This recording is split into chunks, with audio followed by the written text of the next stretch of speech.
ಜಿಲ್ಲಾದ್ಯಂತ ಅದ್ದೂರಿ ಕನ್ನಡ ರಾಜ್ಯೋತ್ಸವ.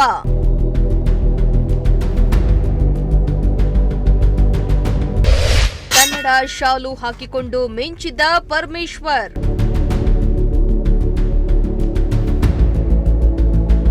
ಇತ್ತ ಶಿರಾದಲ್ಲೂ ಎಲ್ಲೆಲ್ಲೂ ರಾರಾಜಿಸಿದ್ದ ಕನ್ನಡ ಬಾವುಟ.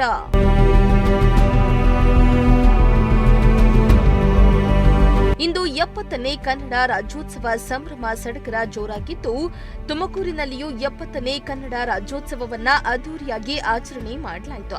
ತುಮಕೂರು ಜಿಲ್ಲಾಡಳಿತದ ವತಿಯಿಂದ ಕನ್ನಡ ರಾಜ್ಯೋತ್ಸವವನ್ನ ಆಯೋಜನೆ ಮಾಡಲಾಗಿತ್ತು. ರಾಜ್ಯೋತ್ಸವದ ಅಂಗವಾಗಿ ಎಂಜಿ ಸ್ಟೇಡಿಯಂನಲ್ಲಿ ಎಲ್ಲೆಲ್ಲೂ ಕನ್ನಡ ಬಾವುಟ ರಾರಾಜಿಸಿದ್ದು, ಕನ್ನಡ ಡಿಂಡಿಮ ಮೊಳಗಿತು.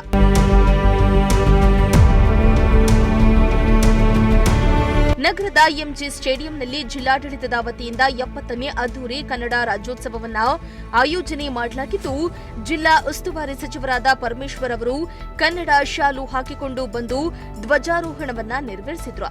ಧ್ವಜಾರೋಹಣದ ಬಳಿಕ ಪರಮೇಶ್ವರ್ ಪೆಂಡಾಲ್ನಲ್ಲಿ ಭಾಗಿಯಾಗಿದ್ರು. ತುಕಡಿಗಳ ಪರಿವೀಕ್ಷಣೆ ಮಾಡಿದ ಗೃಹ ಸಚಿವರು, ಪೊಲೀಸ್ ತುಕಡಿಗಳು, ಎನ್ಸಿಸಿ ವಿದ್ಯಾರ್ಥಿಗಳು ಹಾಗೂ ಹಲವು ತಂಡದಿಂದ ಧ್ವಜ ವಂದನೆಯನ್ನ ಸ್ವೀಕರಿಸಿದ್ರು.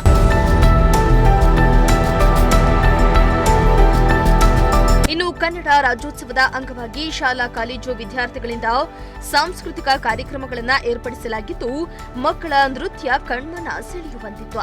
ಇನ್ನು ಕಾರ್ಯಕ್ರಮದಲ್ಲಿ DC Shubha Kalyan, commissioner Ashwija, SP Ashok Venkat, CEO Prabhu, tahsildar Rajeshwari, Tumakuru ನಗರ ಶಾಸಕ ಜ್ಯೋತಿ ಗಣೇಶ್, ಗ್ರಾಮಾಂತರ ಶಾಸಕ ಸುರೇಶ್ ಗೌಡ ಹಾಗೂ ಹಲವರು ಭಾಗಿಯಾಗಿದ್ದರು.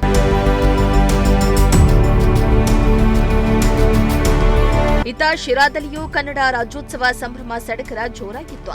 ಶಿರಾದ ವಿವೇಕಾನಂದ ಕ್ರೀಡಾಂಗಣದಲ್ಲಿ ಕನ್ನಡ ರಾಜ್ಯೋತ್ಸವ ಕಾರ್ಯಕ್ರಮವನ್ನ ಆಯೋಜನೆ ಮಾಡಲಾಗಿದ್ದು, ಧ್ವಜಾರೋಹಣ ನೆರವೇರಿಸಲಾಯಿತು. ಕಾರ್ಯಕ್ರಮದಲ್ಲಿ ತಾಲೂಕು ಆಡಳಿತಾಧಿಕಾರಿಗಳು ಸೇರಿ ಜನಪ್ರತಿನಿಧಿಗಳು ಭಾಗಿಯಾಗಿದ್ರು. ಅಲ್ಲದೆ ಕನ್ನಡ ರಾಜ್ಯೋತ್ಸವದ ಅಂಗವಾಗಿ ತಾಯಿ ಭುವನೇಶ್ವರಿಯನ್ನ ಹೊತ್ತು ಉತ್ಸವವನ್ನ ನಗರದ ಪ್ರಮುಖ ಬೀದಿಗಳಲ್ಲಿ ಮೆರವಣಿಗೆ ಮಾಡಲಾಯಿತು.